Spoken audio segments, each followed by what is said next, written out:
Hi, everyone. Thank you very much for being here with us today. My name is Alberto Mattiello. I'm part of the scientific committee of Expo Riva Shoe and Garda bags. And today we're going to be talking about sourcing strategy. I'm not going to be alone.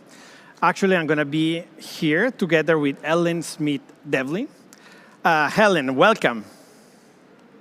Hey, thank you. Thank you, Alberto. I'm really sorry I can't be there. We are more sorry than you. COVID. I can tell you.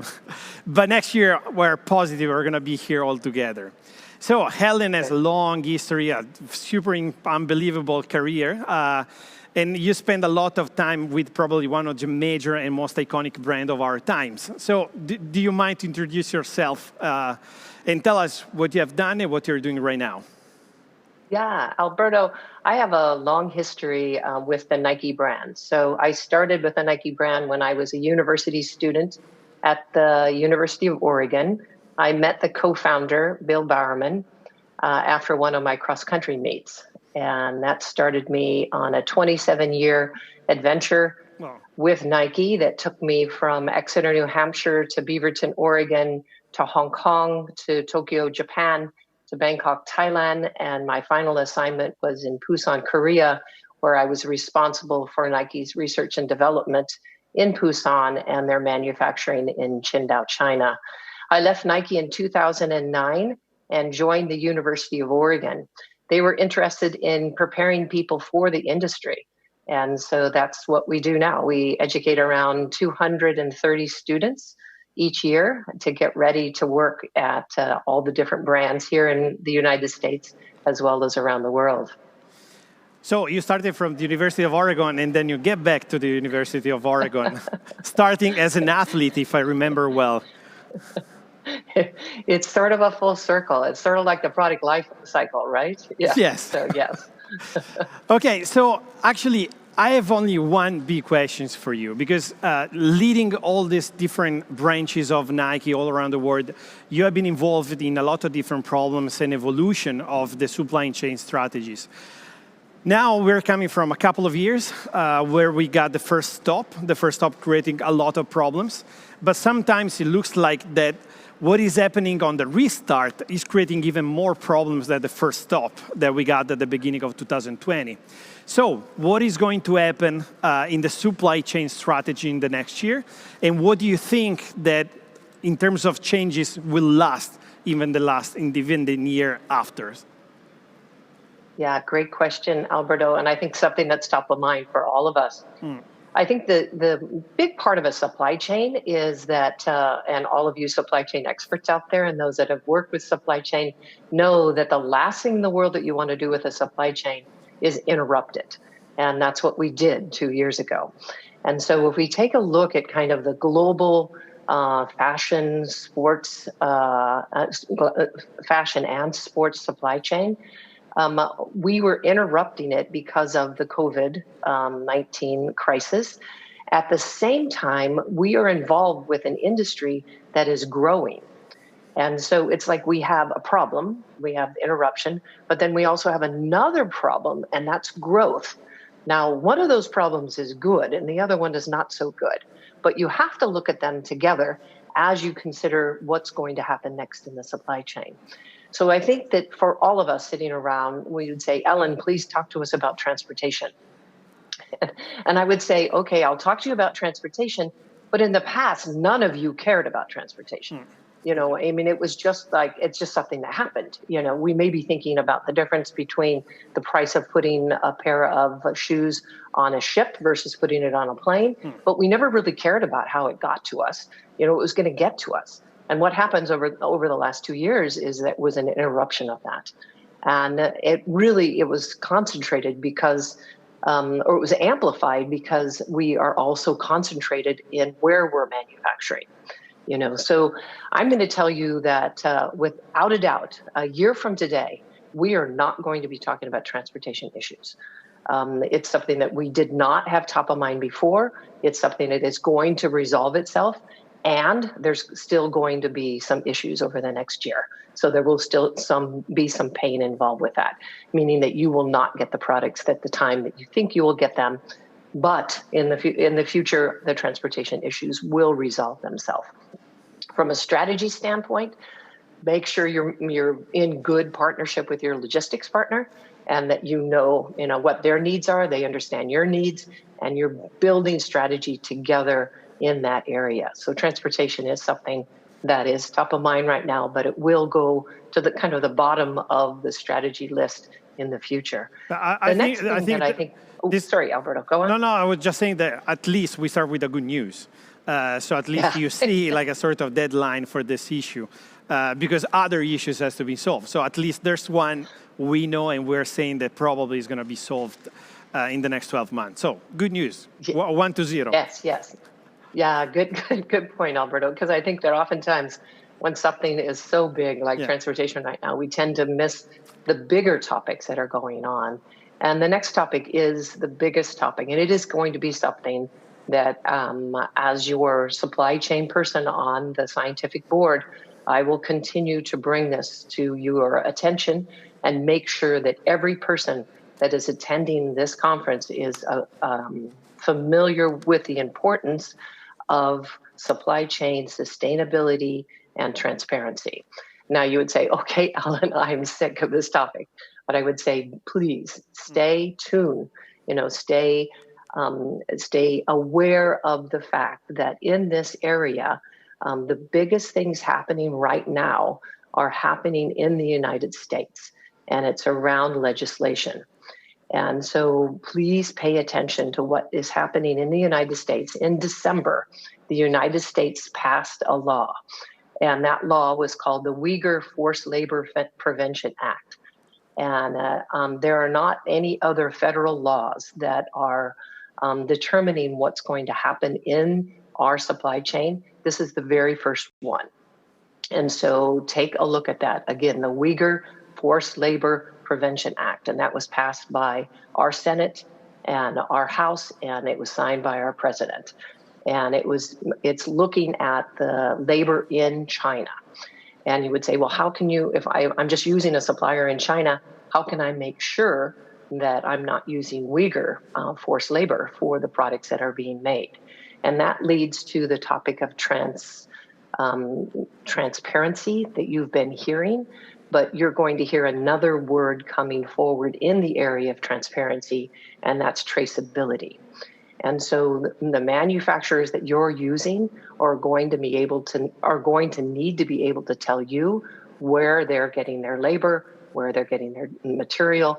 They're going to be, I'm not going to say forced, but they're going to be asked to represent if you're selling product in the United States, they're going to be asked to tell you and be able to trace the fact that no forced labor was used in the manufacturing of this product.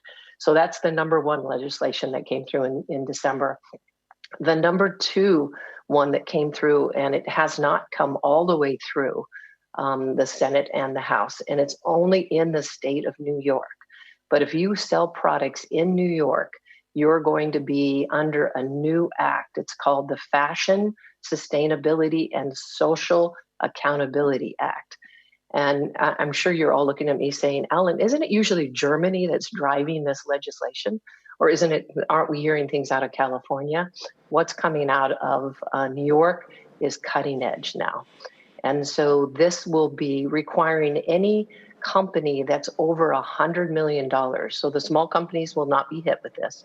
But if you're over $100 million in your revenue globally, you will be under a new set of requirements in the state of New York in order to sell product in the state of New York.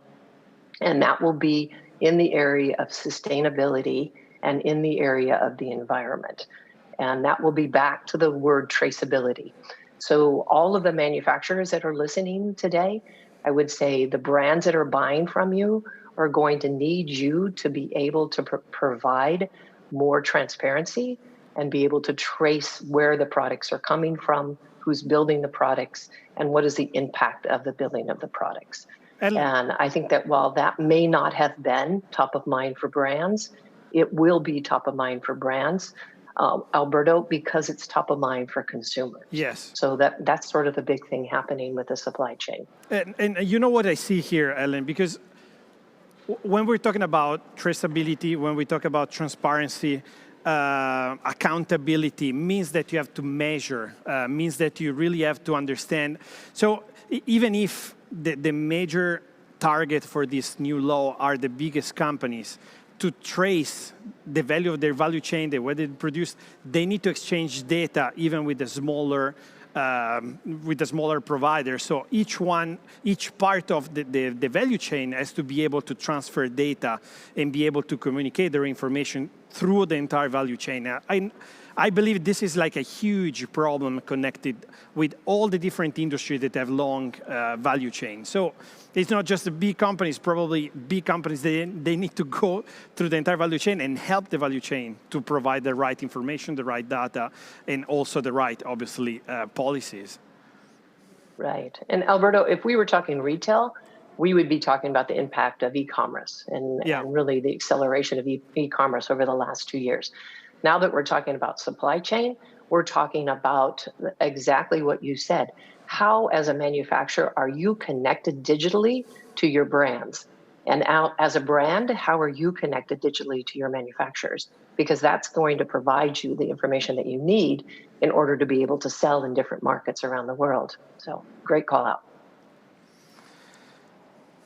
Good. So, after this, which one is the next point that you think is going to be important to? I think the next point, Alberto, would be costing. And I think that I think everybody wants a supply chain person to come forward and say, I'm going to figure out ways to reduce costs for your products so you can charge less to your consumer.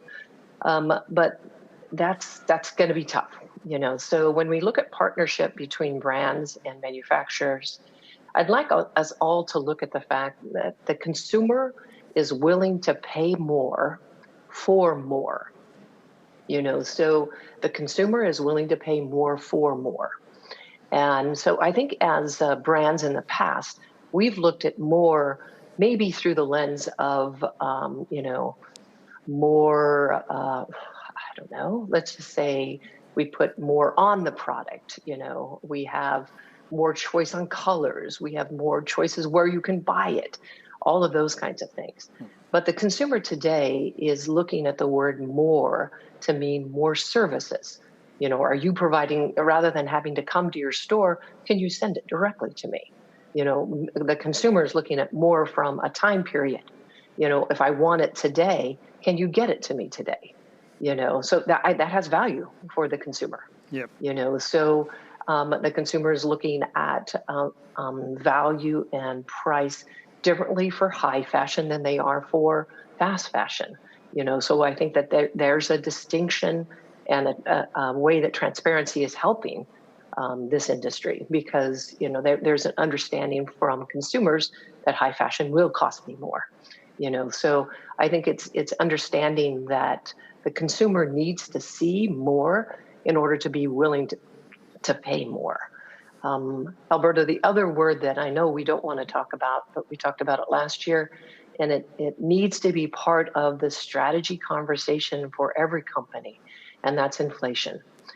And I think you and I talked about it prior. The U.S. is measuring a 7% inflation in the United States today. I'm guessing you could probably put a 0 behind that in some of the different areas in the United States. Nobody's willing to talk about this yet, but I think it is going to impact consumer purchasing. And it could, for the short term, impact it positively, because if you can get product, you're going to buy it. Because it's going to be cheaper to buy it now than it's going to be to buy it in the future. So in the short term, I think it's going to help us.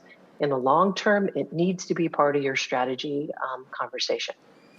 Companies like Nike, where I just came from, they will have a whole separate group of people working on the whole concept of how is inflation going to impact each part of our business over the next, I'm going to say 5 years. I don't think this is going to be a short term.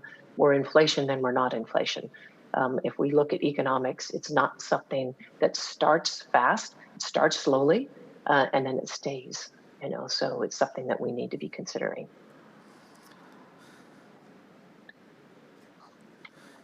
The next area in manufacturing that, and when we focus on the consumer and what the consumer wants from us, they want us. They want to know if they buy a brand that the brand is has a good conscience. You know, the brand is socially and environmentally conscious. And I think that where that starts with all of the brands and where it starts with manufacturers is with raw materials. And what you're going to see over the next, and you may already be seeing it in your supply chain, is there is going to be a limitation on sustainable materials, kind of for two different reasons. The first reason is that many of the sustainable materials are not very sophisticated supply chains in themselves. You know, so I always go back to, and again, I don't know if this is a good analogy or not, but I go back to, you know, every time a big brand decides to make a decision in their supply chain, it's going to upset every other brand. Yeah. You know, so when Nike makes a decision to use organic cotton, that's going to disturb that supply chain. And the organic cotton may not be sophisticated enough in their supply chain to be able to provide enough organic cotton for Nike, and that will impact the organic cotton for everyone else. The same is true for leather or any other materials that are focused on being more sustainable. And so that's going to impact both the brand that wants to talk about, I'm using sustainable materials because the consumer wants me to, but I may not be able to get a hold of them. The solve on this, Alberto, that the bigger brands are looking at right now is that with all the materials that are used, there is a high percent of waste. And the consumers are becoming more and more sophisticated. They're asking questions about waste, you know, and it's like, wow, that used to be just something that happened, right? You know, you make something, of course, you're going to have some things that are left over. What the bigger brands are looking at is because of this constraint, because there aren't as many or as much raw materials in the area of sustainability as they would like to use, they're actually looking at the waste part of sustainable materials. You know, so when I use a material, there's going to be some waste. Now, how can I use that waste? You know, and then obviously the consumer will be then rewarding me for using sustainable materials, but also rewarding me for using the waste of sustainable materials. And obviously when you take designers and you say, okay, we're going to do things a little bit differently here. Here's some of the waste that we have. How can we move forward in a creative way in using some of this waste? And that's something I think you're going to see more of over the next year to 2 years.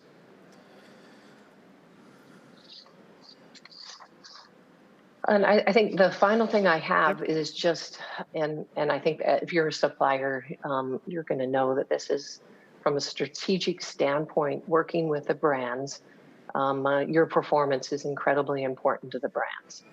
And the strategy of the brand is very important to you, you know, because, you know, if you think the strategy of the brand is let's save costs, let's cut, then you may be cutting something that will in the future be important to the brand.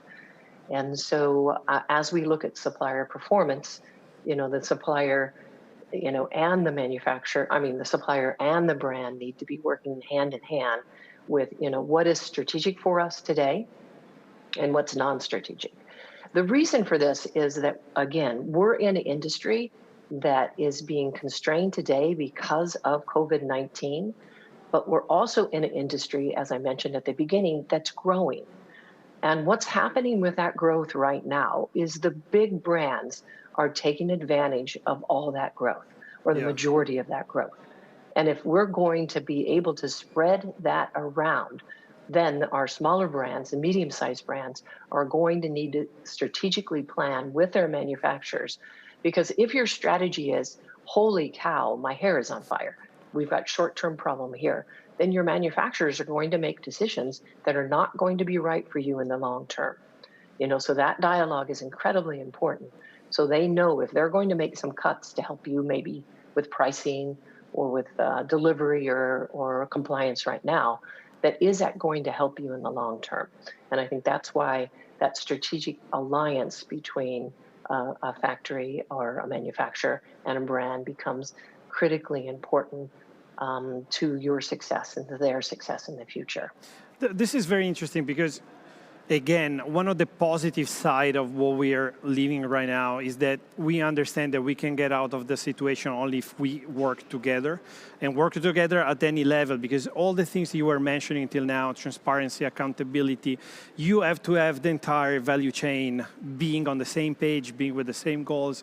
So you need to have, we'll manage the raw materials, distribution, logistics, and obviously all the supplier, manufacturing, and brands, and at the end, I would say retailers too, find a way to find their own sweet spot so that everyone can survive and everyone can, can find like a new role in the kind of scenario that actually you were really painting very, very clearly what is going to happen. So let me ask you last thing before ending this interview.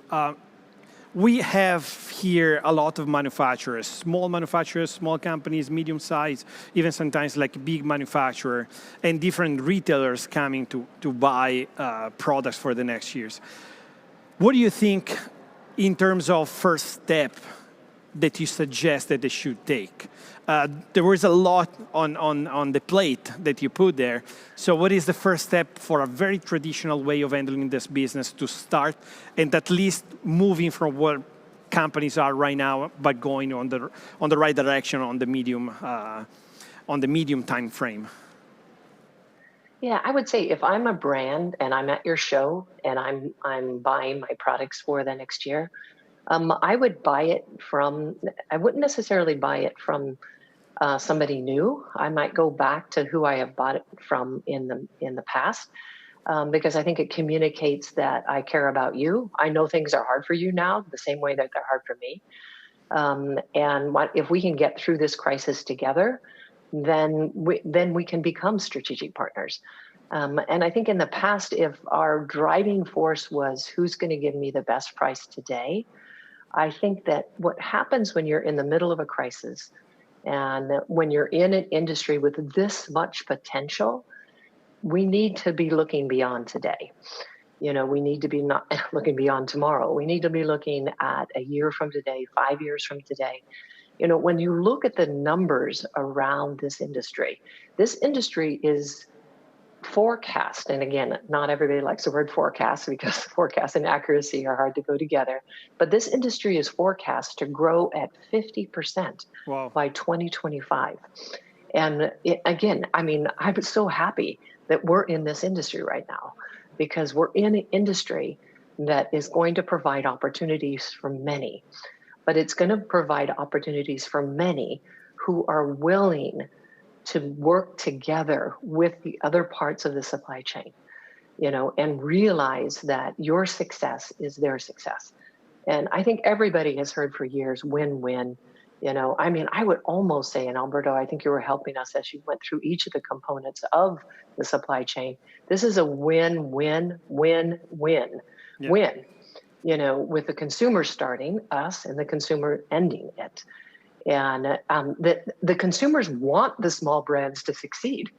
If you sat down with consumers and said, do you want all these big brands to be, kind of taking over and the small brands to go away? They would say, no, we want the choice. Yes. And we're rooting for you. If you say things like sustainability, consumers today in the United States love woman-owned. There's particular things that if you're saying about your products, you're getting the attention of a large group of consumers that are coming forward, because these consumers are. I spent time in Japan, and American consumers are not Japanese consumers.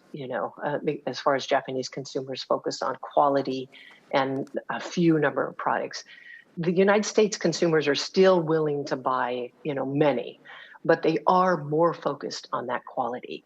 And I think that's what the manufacturers and what the brands at this show provide. And I think that that's something that we can be very, very proud of. And we can realize that that is where we start from a strategy standpoint. That's the competitive advantage that we hold kind of against the big guys. So, Ellen, thank you very much. I really believe that we should promote this video with all the other attendees and companies that are here in Riva. Actually, we hope to welcome here in the beautiful Riva del Garda for the next edition of the Expo Riva Show. I'm positive all those companies, they have a lot to learn about the way that you can see what is going to happen. And so we can have an update in 6 months of the actual scenario and how it's moving on. So thank you very much again, and hope that everything is going to be fine with you. Thank you very much again. Thanks, Alberto. And if anybody would like to reach out to me, I'm on LinkedIn, Ellen Schmidt-Devlin, and I can answer some additional questions, and I would love to help. And I apologize again for not being able to be in Italy. Thank you very much. I wish you all the best, and take care. Ciao, Ellen. Bye-bye.